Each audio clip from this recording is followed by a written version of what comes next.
were born before the wind.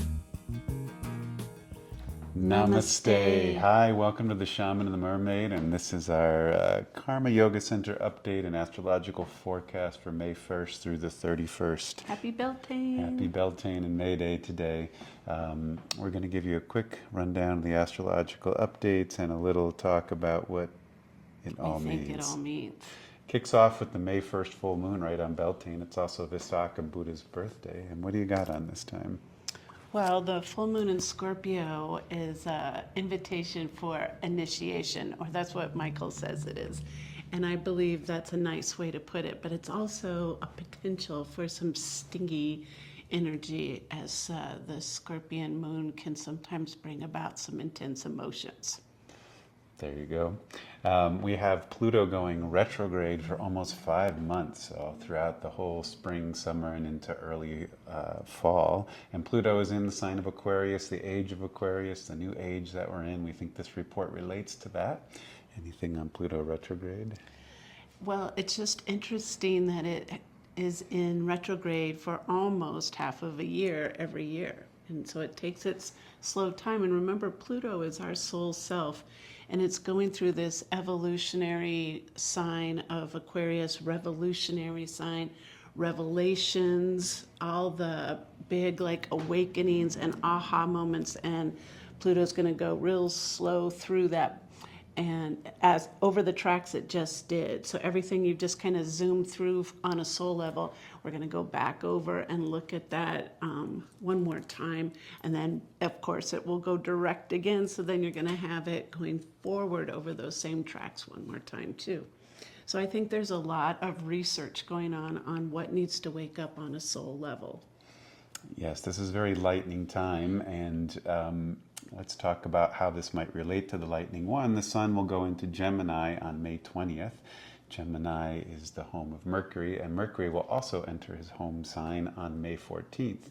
And they're joining Uncle Uranus. All three will be in a cazimi or a conjunction where they're the sun, Mercury, and Uranus together. And this is electric and a new age dawning. Most astrologers are talking about the big move of, as we mentioned last time, from Uranus and Taurus moving after 7 years being there into the sign of Gemini, which it will then stay there for 7 years.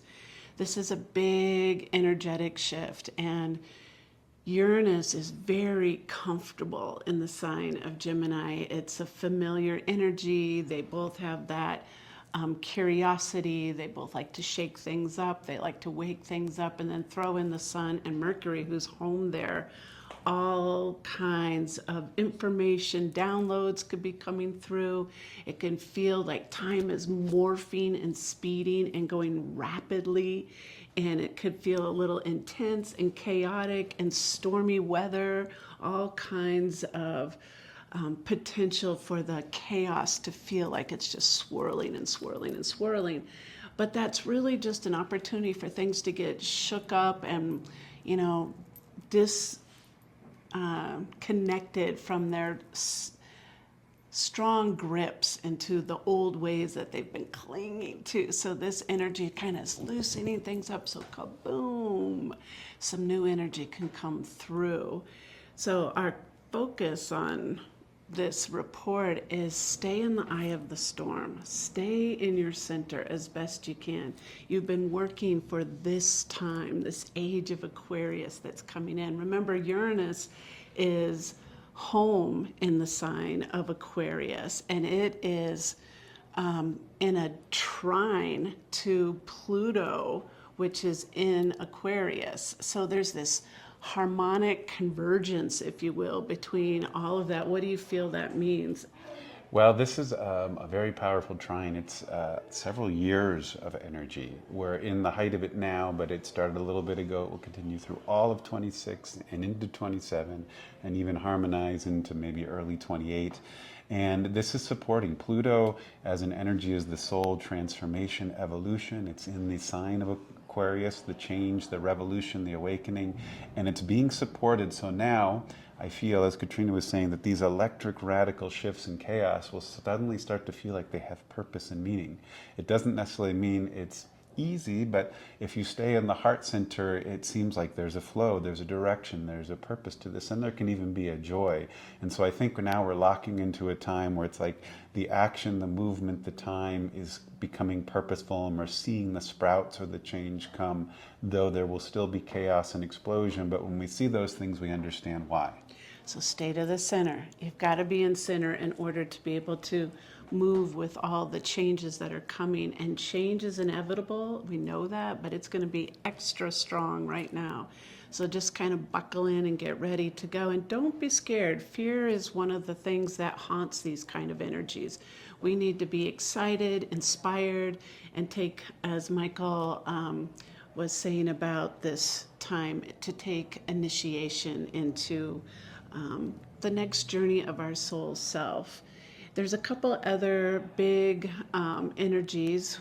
One is that there's a second full moon in this month, so that's kind of auspicious and special, a blue moon at the very end of May. We'll have that one in the sign of Sagittarius. So we kick off in Scorpio and we end in Sagittarius, and that just kind of sums things up about the energy. It's fiery and electric all together. And there's a couple other big ones. Do you want to talk about those? We have a lot of movement of the personal planets. We said that Mercury is going in his home sign of Gemini on the 14th, and then on the 17th, Mars is moving into, let me think about this, into Taurus, out of Aries, out of his home sign, and then Venus is going into Cancer. And so all of that movement is happening. We'll feel shift.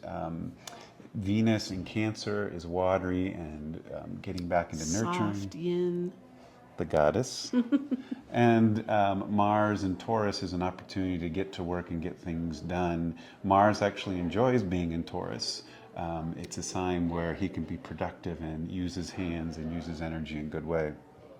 Yeah, it's a nice setup, really, for using this awakening energy at this time. So get excited and inspired and enjoy the Beltane celebration today on the full moon. If you're around on Saturday the 2nd, we're having a Beltane celebration here, inviting the community to come in. We'll have live music and dance around the maypole.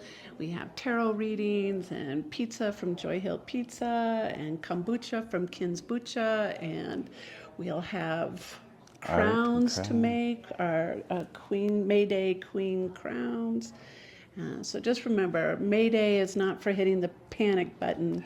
It's for celebrating the fecundity of life. Stay in your center. And we're starting off with the Meditative Creative Classes series here at Karma. It's every week. We have 5 different creative classes. They kick off today with me teaching the Funky Fridays. So come in 1:30 to 3:30, and we'll make some Beltane flowers with acrylic paints and just sit around together and talk and share at the same time. And it starts with a very intentional focus for Beltane. So there's a little meditative energy to it as well. And then we have Monday, we have intuitive art with Nadia Sperry. Tuesday, we have sacred geometry drawing with Michael. Wednesdays, we have the untangled mind doing Zentangles and mandalas with Janelle. Thursdays is beginning watercolor with Amber, and then back to Fridays with Funky Friday with me and Stephanie Stoitzer. Come drop in every day, 1:30 to 3:30. And one more announcement, our Shiradora table is about ready to kick off. Our effort is to kick it off on Mother's Day, Sunday, May 10th. So if you want to treat yourself to something very calming and bringing yourself into center, come for a Shiro treatment.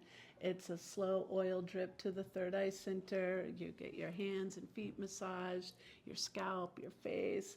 It's so delicious. It's been wonderful practicing and getting to experience it, and we're ready to go. So come on in for a Shiro treatment as well. Center. Namaste. So much love.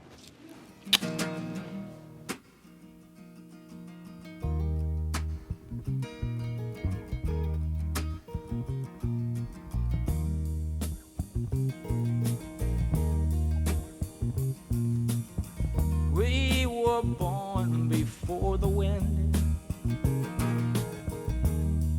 also younger than the sun. Yeah, the